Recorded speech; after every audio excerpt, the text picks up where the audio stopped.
Well, I think that we're going to give our listeners a treat today. And what I'd like to offer them is if you could take us through like a journey, a timeline, if you will, of Mm, some of the things that have been sure. challenging for you throughout your life. I'd love to start somewhere in the past, dig into the challenge and Yeah. what you learned from it, and we'll take it from there one step at a time. So please start with wherever you'd like in the past, the This, challenge. yeah, this is pretty easy for me because I can take you back to a time.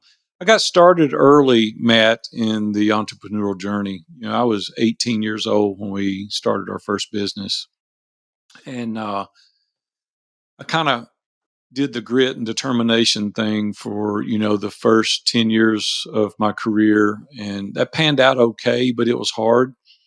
And then I repeated that cycle for the next 10 years and just kind of figured it out. And then a buddy of mine invited me to join a mastermind group. And I didn't even know what a mastermind group was at the time. This has been, 2.5 decades ago now. But I wasn't vulnerable. I wasn't transparent. And oftentimes I wasn't authentic. I used to tease people and say, I don't lie. I just make things interesting, right? We'll just kind of ad lib a little bit, kind of give a few more details maybe than actually happened. And I'm just making it fun. I'm making it interesting. And a buddy of mine called me out on that. He said, that's called a lie. And I'm like, well, I don't really like to look at it that way. But I wanted everybody to think I had it figured out, right? I had a pretty big ego. I was pretty condescending when I was young because I came from a really broke environment and we sold out to a Fortune 500 when I was 27. So I thought I was the golden boy. I was like, hey, I can make this thing happen.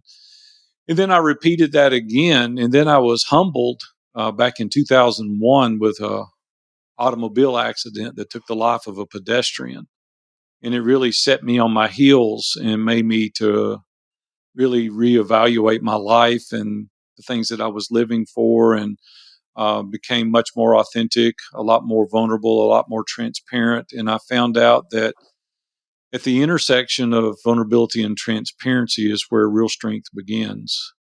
And my buddies, from that standpoint, called the Eagles, a mastermind group that I was invited into, helped me understand what being a real man was and how we can be authentic and transparent along the way and really radically transform the lives of other people. So, the biggest challenge for me early on was being that authentic, vulnerable, Mm. transparent man. And as you were as you were in that phase in your life where you had the big ego and you were grinding it out and figuring things out in business, you just share with us that there was a kind of a traumatic experience, a moment where you kind of had this Right. this realization. And I wonder how aware you were leading up to that challenging moment. I wonder how aware you were of your inauthenticity. Not at all. Not at all. Yeah, I wasn't. Yeah, I wasn't aware of it at all. And through that humbling experience, being able to reflect and think back, and I started deep diving into my life and why it mattered and did it matter and what was I trying to accomplish. By this time I'd had some success financially, but I didn't have any significance. Like I think back, if I had been killed that day, let's just reverse it for a minute and say instead of the person that I ran over and killed, what if that had been me stepping off a curb here in Nashville and I was killed? And I said, you know what my legacy, Matt, would have been? My legacy would have been poor kid from Nashville, Tennessee, makes enough money Mm. to retire at age 27, and nobody cares. And I'm like, God, that is not what I want my legacy to be. I want my legacy to be that, hey, Matt's life is better as our interaction has materialized over time.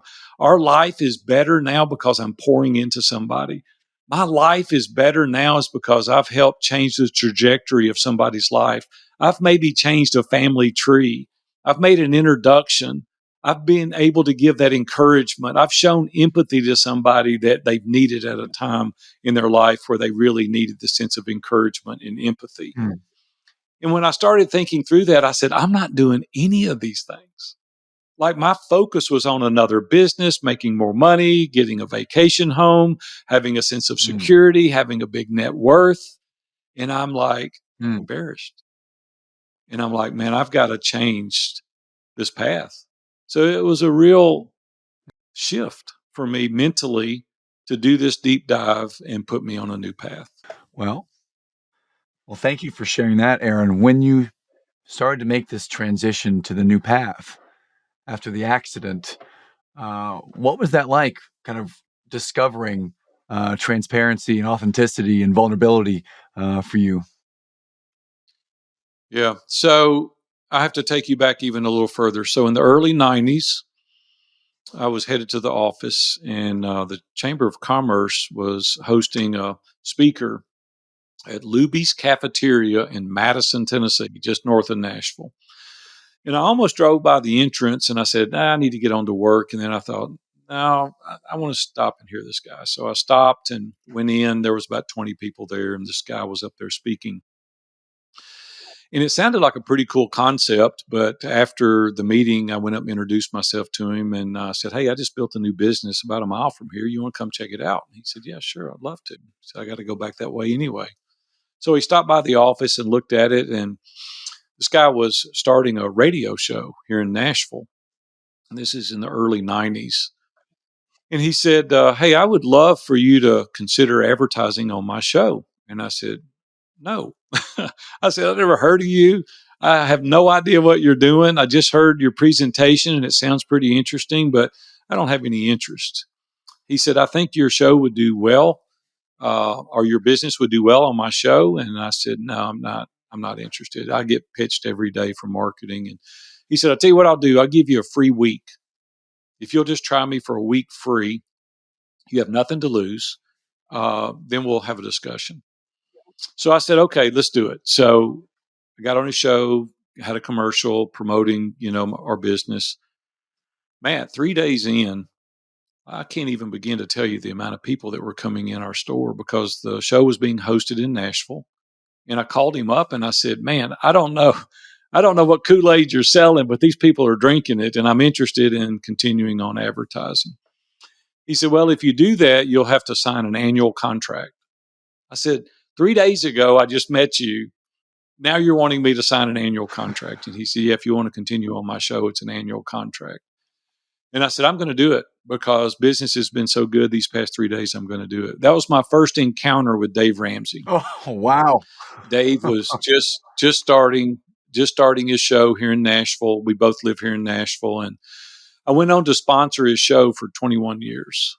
And Dave and I became very close friends. And after my automobile accident, he invited me to join his mastermind group that he was starting here in Nashville. And he invited 10 other guys. And I went reluctantly. I didn't want to do it because I knew Dave was a hard charger and he was going to find out I had a credit card and he was going to find out that I had real estate debt. He was going to find out that Robin and I argued occasionally. And I'm like, I don't want to go. And Robin said, you should just go try. So I went, fell in love with it, spent 12 years every Wednesday morning for the next decade plus in there.